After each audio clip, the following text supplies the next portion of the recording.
हर बड़ी डिजीज, चाहे वो डायबिटीज हो, हार्ट डिजीज हो, जॉइंट पेन हो या ब्रेन फॉग, एक कॉमन रूट मिलता है, क्रोनिक इन्फ्लेमेशन। और ये इन्फ्लेमेशन चुपके चुपके बॉडी को डैमेज करता रहता है। आज के वीडियो में हम बात करेंगे एक बहुत इंपॉर्टेंट डाइटरी फैक्टर की डायरेक्टली इन्फ्लेमेशन से जो लिंक्ड है, ओमेगा 6 और ओमेगा 3 फैटी एसिड्स का इम्बैलेंस।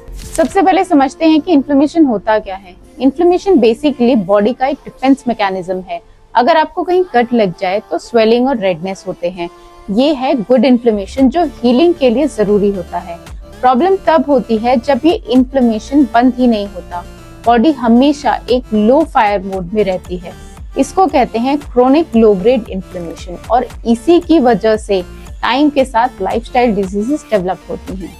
अब सवाल ये है कि ओमेगा फैटी एसिड्स क्या हैं और हम इनके बारे में क्यों बात कर रहे हैं। ये दोनों एसेंशियल फैटी एसिड्स हैं, मतलब बॉडी इन्हें खुद नहीं बना सकती, हमें अपनी डाइट से इन्हें लेना पड़ता है क्योंकि ये हमारी बॉडी में बहुत इंपॉर्टेंट रोल प्ले करते हैं। Fatty acids basically building blocks हैं हमारे सेल्स के और हार्मोन्स बनाने में भी ये काम आते हैं। ओमेगा 6 ज्यादा मिलता है वेजिटेबल ऑयल से, जैसे sunflower oil, safflower oil, soyabean oil, rice bran oil etcetera. और ओमेगा 3 के जो सोर्सेज हैं वो हैं fatty fish, flax seeds, chia seeds, walnuts etcetera. दोनों बॉडी के लिए इम्पोर्टेंट है, स्पेशली ब्रेन, हार्ट और इम्यून हेल्थ के लिए। लेकिन प्रॉब्लम तब होती है जब इनका बैलेंस डिस्टर्ब हो जाता है। अब ओमेगा 6 खुद से प्रॉब्लम नहीं है, ये काम आता है सेल मेम्ब्रेन बनाने में, ग्रोथ और डेवलपमेंट के लिए भी ये जरूरी है और इम्यून सिस्टम को सपोर्ट करता है। मतलब बिना ओमेगा 6 के बॉडी प्रॉपरली फंक्शन ही नहीं करेगी।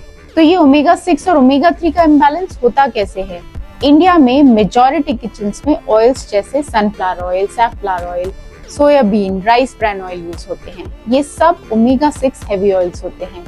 दूसरा फैक्टर है बाहर का खाना, फ्राइड फूड्स, नमकीन, स्नैक्स, ये मोस्टली रिफाइंड ऑयल्स में बनते हैं और बार बार रीयूज होते हैं। अब एक और इम्पोर्टेंट बात, वेजिटेरियन ओमेगा 3 के जो सोर्सेज हैं जैसे flax seeds, chia seeds, walnuts, इनमें ओमेगा 3 होता है बट ALA की फॉर्म में, जो बॉडी डायरेक्टली यूज नहीं करती। बॉडी को डायरेक्टली चाहिए होता है DHA और EPA, जो ब्रेन और हार्ट के लिए इम्पोर्टेंट होते हैं। प्रॉब्लम यह है कि बॉडी ALA को DHA और EPA में सिर्फ 5 to 10% ही कन्वर्ट कर पाती है। मतलब अगर आप सिर्फ फ्लैक्स सीड्स या वॉलनट्स पर डिपेंड करते हो तो आपके ब्रेन को उतना बेनिफिट नहीं मिलेगा, मतलब ओमेगा 3 उतना नहीं मिलेगा जितना चाहिए। वेजिटेरियंस के लिए एक अच्छा ऑप्शन है एल्गी बेस्ड ओमेगा 3 सप्लीमेंट, जो डायरेक्टली DHA और EPA देता है। ऑयल रोटेशन, एक ही ऑयल रोज यूज मत करो। कोल्ड प्रेस्ड मस्टर्ड या ग्राउंडनट ऑयल रोटेशन के लिए बेटर होते हैं क्योंकि उनमें थोड़ा बैलेंस्ड फैटी एसिड प्रोफाइल होता है। डेली ऐड करो ओमेगा 3 सोर्सेज जैसे flax seeds powder, walnuts, fatty fish या algae based supplement. Antioxidant rich diet, fruits, vegetables, herbs, spices, बाहर का फ्राइड और प्रोसेस्ड फूड्स कम करो। स्ट्रेस मैनेजमेंट, स्ट्रेस भी इन्फ्लेमेशन को उतना ही फ्यूल करता है जितना diet. Sleep, meditation, breathing exercise, ये सब जरूरी है।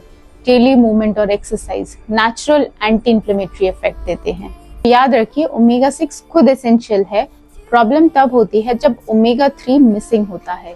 ये इम्बैलेंस ही इन्फ्लेमेशन को फ्यूल करता है और वही इन्फ्लेमेशन लाइफस्टाइल डिजीजेस की रूट कॉज बन जाता है। तो स्मार्टर किचन और स्मार्टर लाइफस्टाइल चॉइसेस जैसे oil rotation, omega 3 inclusion, antioxidant, stress reduction, ये ही आपके लॉन्ग टर्म हेल्थ प्रोटेक्ट करेंगे।